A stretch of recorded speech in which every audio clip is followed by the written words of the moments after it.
I'm writing my very first newsletter. And for the first time, it feels so easy. It just flows.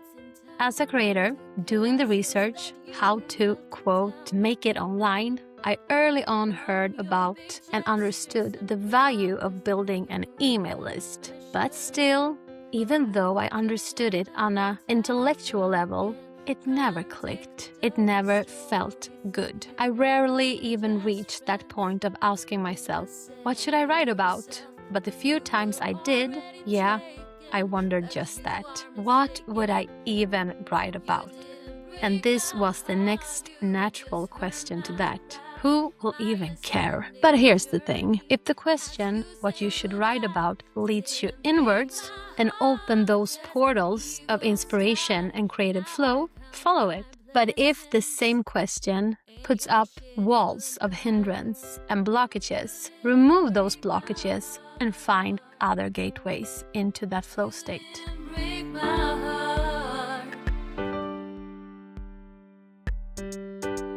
When you leave your mind, you enter the stage of creative flow and endless ideas. But by focusing too much on the outside world, the potential audience, what they will like and dislike, you are back in the grip and the prison of your mind. Having a more laid-back approach to these things is the very approach that I think will make your content and your art appealing to someone, but you don't have to know them yet. They will discover you, but only if you give them a chance to get to know you. But they never will if you box yourself in behind obsessing about them. You want people to like you for you, and if they don't, that is perfectly fine. Because if they like you for things you don't like doing, they don't like you.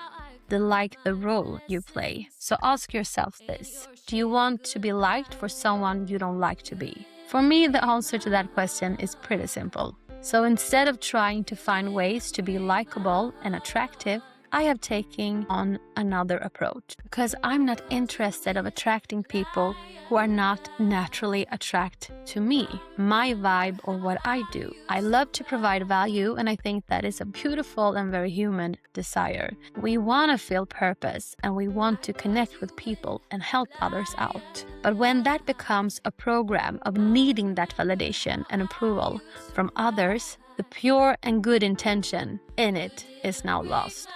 This is my guide to share your art and creations and allowing it to serve others without losing yourself or your own purpose in that endeavor. First of all, do it for yourself first. This will help you create from a place from within yourself. Let this be your affirmation to remind you that your why matters and that is the only way to provide value that both will be meaningful for you and the one it reaches. Number 2, use your newsletter as your diary. Document your journey. It will give you both more connection and dimensions to what you are creating, and your future audience and fans will have different gateways into your world. This will be the portals of connection and their chance to get to know you. And number 3, have something to write about. This has meta power because it can serve as your permission slip, a reminder and an entry to actually do more of the things you love,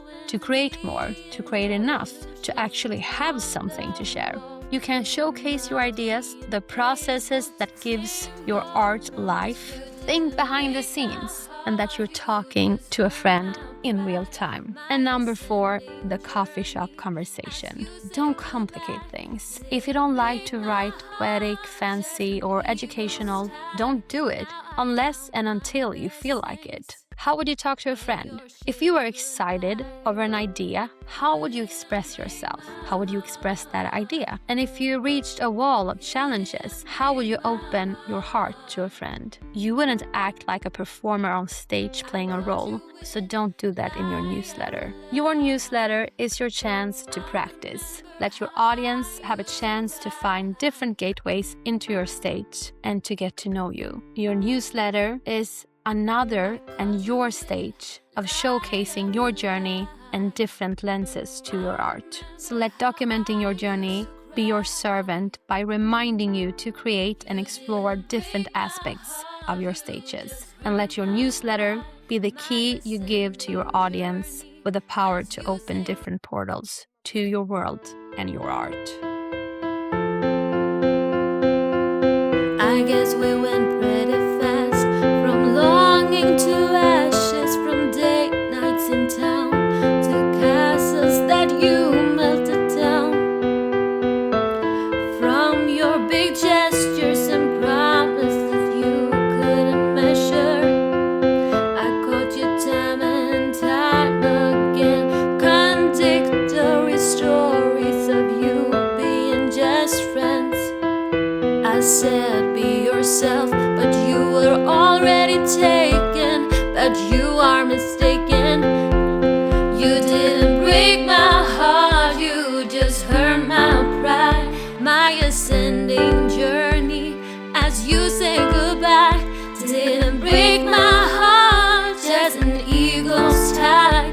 Now I count my blessings and your shitty goodbye. You didn't break my heart. You didn't break my heart.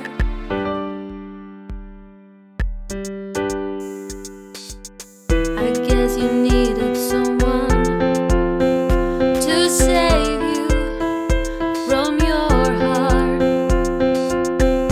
So unable to face your imperfection, always needed direction. You threw me up on the throne of your thumb of bones. Just let me fall after throwing me and your illusions on the wall, for not being able to tame your monster. You didn't break my heart, you just hurt my pride. My ascending journey as you say goodbye didn't break my heart, just an eagle's tie. Now I count my blessings and your shitty goodbye. You didn't break my heart.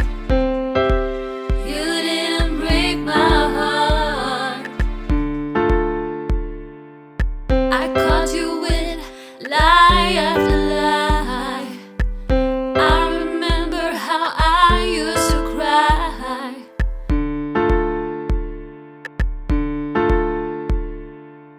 I caught you with lie after lie. I remember how I used to cry. You didn't break my heart, you just hurt my pride.